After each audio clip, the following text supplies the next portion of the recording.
Whether it's a character not acting the way they should, or the writer missing a completely obvious solution to a problem, you've probably noticed something like this before, and here are a few of the most notable offenders. So with that in mind, I'm Ellie with What Culture, here with 7 movie plots that could have been resolved in 5 minutes. Number 7. Iron Man 2.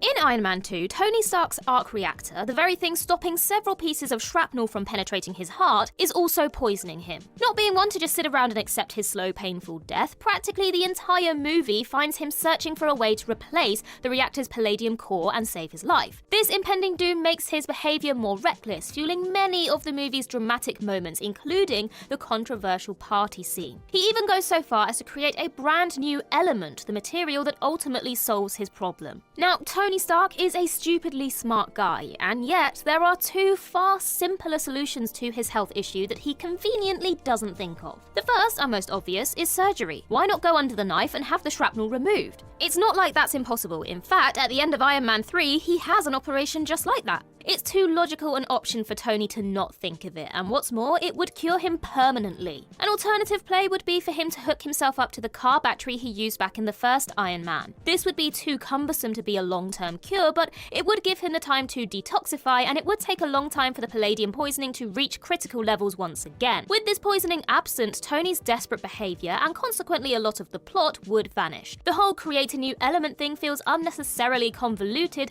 when he could have cured himself with 2 much easier methods. But then again, the film probably wouldn't have been as interesting. Number 6. Tangled. In Disney's 2010 reinvention of the classic fairy tale, young Princess Rapunzel is kidnapped by the nefarious Mother Gothel. Gothel raises Rapunzel as her own, keeping her locked up in a tall, secluded tower. Obviously, this means that Rapunzel has limited entertainment, so she'll often just gaze out the window, and while doing this, she begins to notice a huge collection of lanterns being released into the sky on the same day every year, her birthday. Now, these lanterns prompt her to leave the tower and investigate their source, against Gothel's wishes, an action which pushes the movie's story into motion. Now, it turns out that those lanterns are released by Rapunzel's people, a way for the kingdom to remember their lost princess on her birthday, and a signal to her should she still be out there somewhere. So why would Gothel tell Rapunzel that Lantern Day is also her birthday? She kidnapped her as a baby, so could have given her any birthday that she chose. Why not give Rapunzel a birthday that's months away from the launch of the lanterns? This way, Rapunzel would be less likely to assume that the lanterns were somehow linked to her, reducing her desire to leave the tower and making it easier for Gothel to keep her around. Number 5. Jurassic World. In Jurassic World, Claire, the park's operations manager, runs a thermal scan of the Indominus Rex's pen, which comes back negative. Assuming it's escaped, she drives back to the main control room, calling ahead along the way to ask her crew to check the creature's tracker. Meanwhile, Owen and a couple of technicians have entered the supposedly empty enclosure. Here, the tracker confirms that the pen is actually not empty, and the dinosaur escapes through one of the doors opened by a fleeing technician. From here, the Indominus wreaks havoc on the island, destroying everything in its path. But simply, if the dino stays in the paddock, there is no movie. Annoyingly, the whole Indominus escape sequence only happens because of a completely stupid series of easily preventable dominoes falling on top of each other. For starters, Claire could have easily called to check on the tracker while she was still at the pen. Why did she have to drive off and make the call while she's behind the wheel? If she sticks by the pen, she'd be able to confirm the Indominus was still inside, stop people from opening the enclosure doors, remove the possibility of it escaping, and end the movie there and then. But okay, let's say that Claire does drive off. Why on earth would anyone voluntarily enter a paddock that may or may not contain a deadly carnivorous dinosaur? Bear in mind, Owen does this before he knows for certain that it's empty. It's just reckless, stupid decision-making that nobody in their right mind would go through with. Just in terms of pure common sense, either of these 2 scenarios would have prevented the destruction of the park and saved hundreds of lives. Number 4. Star Wars Episode 4: A New Hope.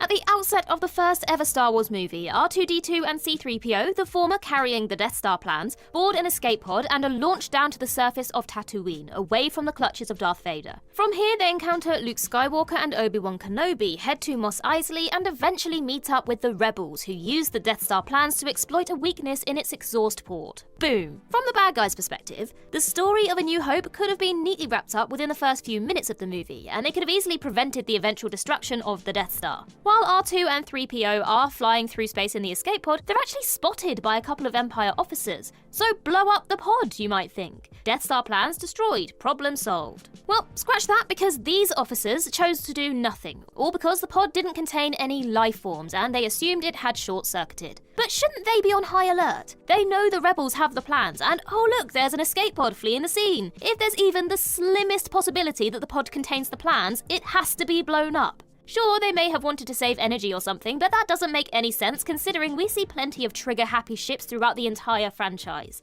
Just one tiny laser blast would have changed the course of the entire saga. Number 3. Home Alone.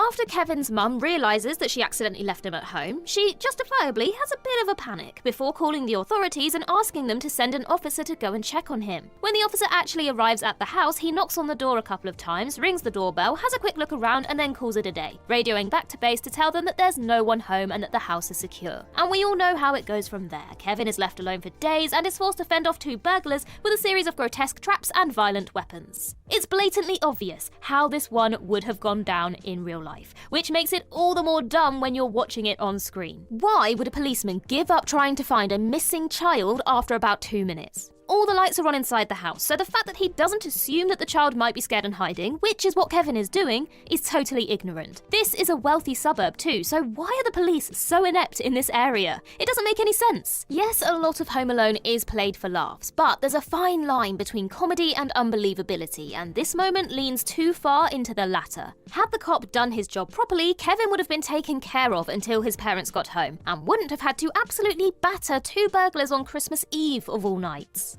Number 2. Life. In Life, a group of astronauts recover a soil sample from Mars that contains signs of alien life. A crew member begins to nurture and play with a cell they recover from the sample, and this eventually grows into a creature that's all brain, all muscle, and all evil. This creature, Calvin, quickly turns violent, crushing someone's hand and escaping its small enclosure. From here, another crew member enters the lab and attacks Calvin with a flamethrower, but this does nothing, and Calvin kills him before escaping the lab through a vent which had opened automatically when it detected fire. With the alien now roaming the ship, it kills several of the crew, and by the end of the movie, ends up on Earth where it could quite possibly wipe out the entirety of mankind. Now, Life is a movie that's full of dumb decisions, but the sequence of events that led to Calvin's initial escape just boggles the mind. Playing with the creature and prodding it with an electric rod, entering the lab after it escaped its enclosure, and using a damn flamethrower in an enclosed room are all things that qualified, experienced NASA astronauts would know they shouldn't do under any circumstances. NASA has guidelines for situations like this, which state that all life forms should be treated as hazardous until proven otherwise. So giving it electric shocks probably isn't the best idea. And that astronauts should err on the side of caution at all times. So potentially burning down the space station is not being cautious, is it? Had the crew acted smartly, Calvin might never have become dormant in the first place, and even if he did, they should have just left him alone in containment. This way, they all live and the alien doesn't escape down to Earth. Number 1. The Lord of the Rings.